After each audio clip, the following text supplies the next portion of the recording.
मुरली अमृत की धारा है धारा, जो देती दुखों से किनारा।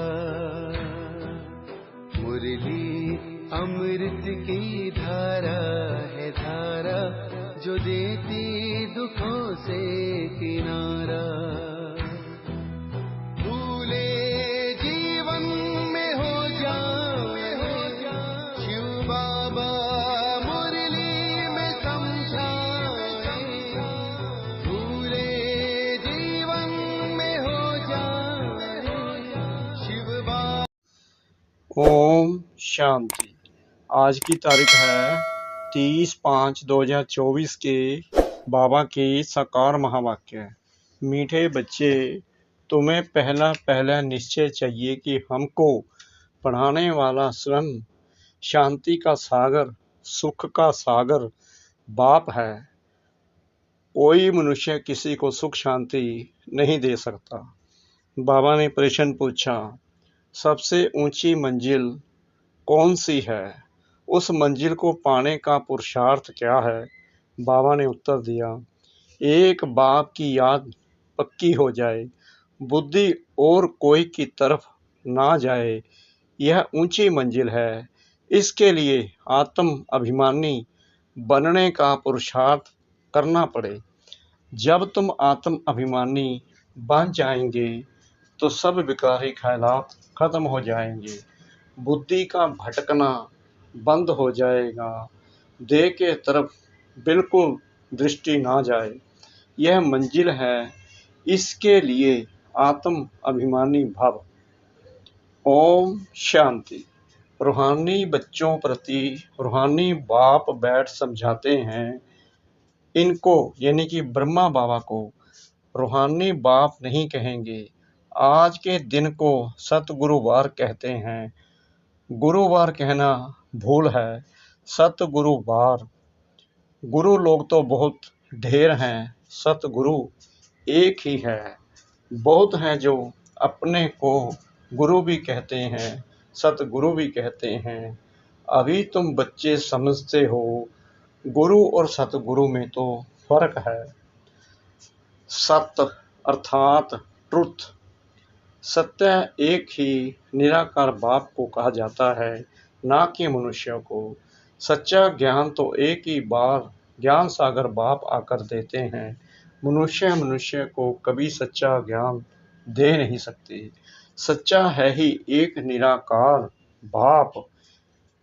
इनका नाम तो ब्रह्मा है, यह किसी को ज्ञान दे ना सके।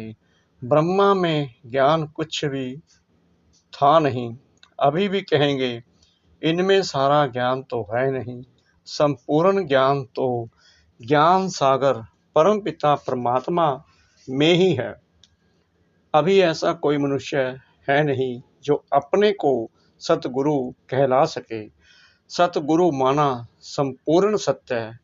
तुम जब सत्य बन जाएंगे तो फिर यह शरीर नहीं रहेगा। मनुष्यों को कभी सतगुरु कह नहीं सकते। मनुष्यों में तो पाई की भी ताकत नहीं है। यह खुद कहते हैं, मैं भी तुम्हारे जैसा मनुष्य हूँ। इसमें ताकत की बात उठ नहीं सकती। यह तो बाप पढ़ाते हैं, ना कि ब्रह्मा। यह ब्रह्मा भी उनसे पढ़कर फिर पढ़ाते हैं। तुम ब्रह्म कुमार कुमारियां कहलाने वाले भी परमपिता परमात्मा सतगुरु से पढ़ते हो। तुमको उनसे ताकत मिलती है। ताकत का मतलब यह नहीं कि कोई को घूंसा मारो जो गिर पड़े, नहीं। यह है रूहानी ताकत जो रूहानी बाप द्वारा मिलती है। याद के बल से तुम शांति को पाते हो और पढ़ाई से तुमको सुख मिलता है। जैसे और टीचर्स तुमको पढ़ाते हैं, वैसे बाप भी पढ़ाते हैं। यह भी पढ़ते हैं, स्टूडेंट हैं। देहधारी जो भी हैं, वे सभी स्टूडेंट हैं। बाप को तो देह है नहीं, वह निराकार है, वहीं आकर पढ़ाते हैं। जैसे और स्टूडेंट पढ़ते हैं, वैसे तुम भी पढ़ते हो। इसमें मेहनत की बात नहीं। पढ़ने समय हमेशा ब्रह्मचार्य में रहते हैं, ब्रह्मचार्य में पढ़कर जब पूरा करते हैं तब बाद में विकार में गिरते हैं। मनुष्य तो मनुष्य जैसे ही देखने में आते हैं, कहेंगे यह फलाना आदमी है, यह LLB है, यह फलाना ऑफिसर है, पढ़ाई पर टाइटल मिल जाता है, शक्ल तो वही है।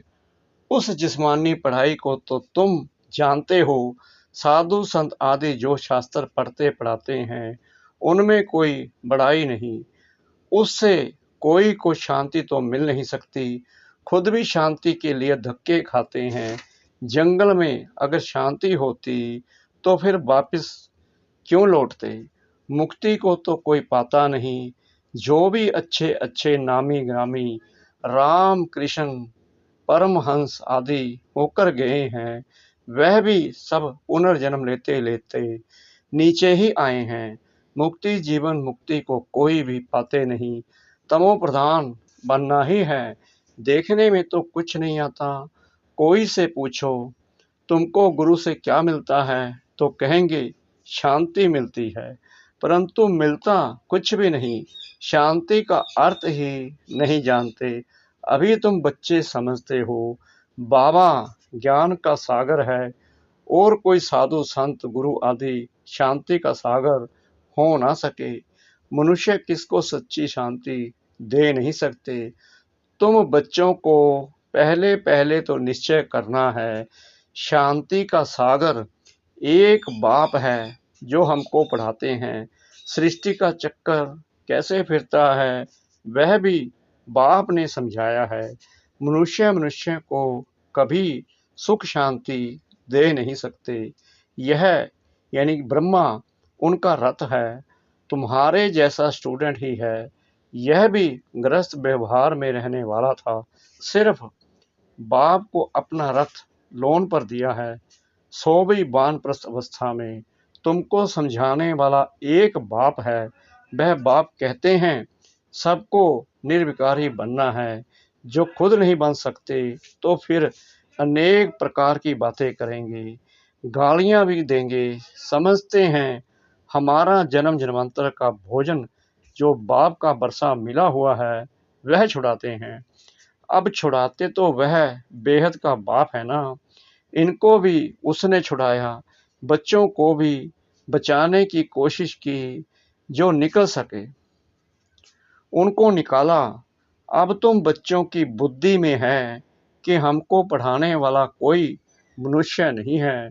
सर्वशक्तिमान एक ही निराकार बाप को कहा जाता है और किसको कहा नहीं जाता। वही तुमको नॉलेज दे रहे हैं, बाप ही तुमको समझाते हैं। यह विकार तुम्हारा सबसे बड़ा दुश्मन है, इनको छोड़ो। फिर जो नहीं छोड़ सकते हैं वे कितना झगड़ा करते हैं। माताएं भी कोई कोई ऐसी निकल पड़ती हैं जो विकार के लिए बड़ा हंगामा करती हैं। अभी तुम हो संगम युग पर, यह भी कोई नहीं जानते हैं कि यह पुरुषोत्तम संगम युग है। बाप कितना अच्छी रीति समझाते हैं। बहुत हैं जिनको पूरा निश्चय है, कोई को सेमी निश्चय है, कोई को 100%, कोई को 10% भी है।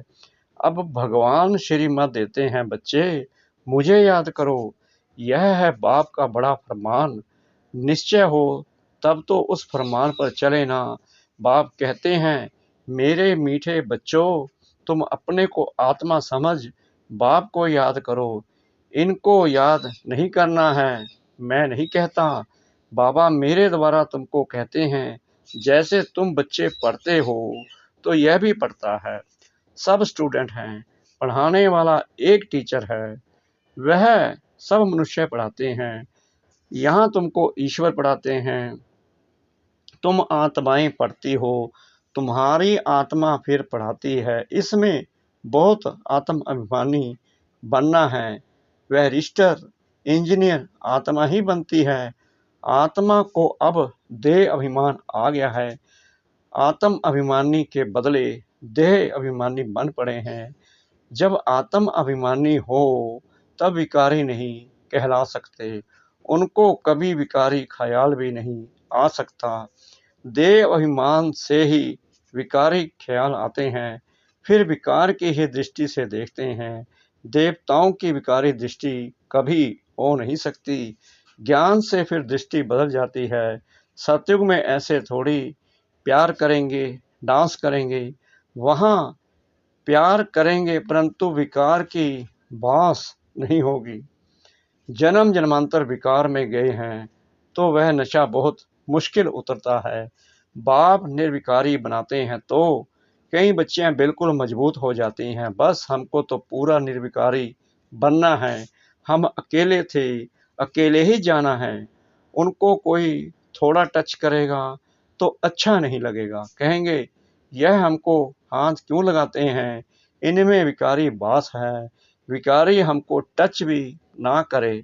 इस मंजिल पर पहुंचना है, देह तरफ बिल्कुल दृष्टि ही ना रहे। वह कर्मातीत अवस्था अभी बनानी है। अभी तक ऐसा नहीं है कि सिर्फ आत्मा को ही देखते हैं। मंजिल है।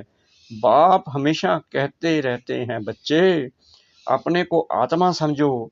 यह शरीर दुम है जिसमें तुम पाठ बजाते हो। कई कहते हैं इनमें शक्ति है, परंतु शक्ति की कोई बात ही नहीं। यह तो पढ़ाई है। जैसे और भी पढ़ते हैं यह भी पढ़ते हैं। प्योरिटी के लिए कितना माथा मारना पड़ता है, बड़ी मेहनत है। इसलिए बाप कहते हैं एक दो को आत्मा ही देखो। सतयुग में भी तुम आत्म अभिमानी रहते हो। वहां तो रावण राज्य ही नहीं, विकार की बात नहीं। यहाँ रावण राज्य में सब विकारी हैं। इसलिए बाप आकर निर्विकारी बनाते हैं। नहीं बनेंगे तो सजा खानी पड़ेगी। आत्मा पवित्र बनने बिगर ऊपर जा ना सके। हिसाब किताब चुकतू करना पड़ता है, फिर भी पद कम हो पड़ता है। यह राजधानी स्थापन हो रही है। बच्चे जानते हैं स्वर्ग में एक आदि सनातन देवी देवताओं का राज्य था। पहले पहले तो जरूर एक राजा रानी होंगे, फिर डायनेस्टी होगी, प्रजा ढेर बनती है। उसमें अवस्थाओं में फर्क पड़ेगा। जिनको पूरा निश्चय नहीं वह पूरा पढ़ भी ना सके, पवित्र बन ना सके।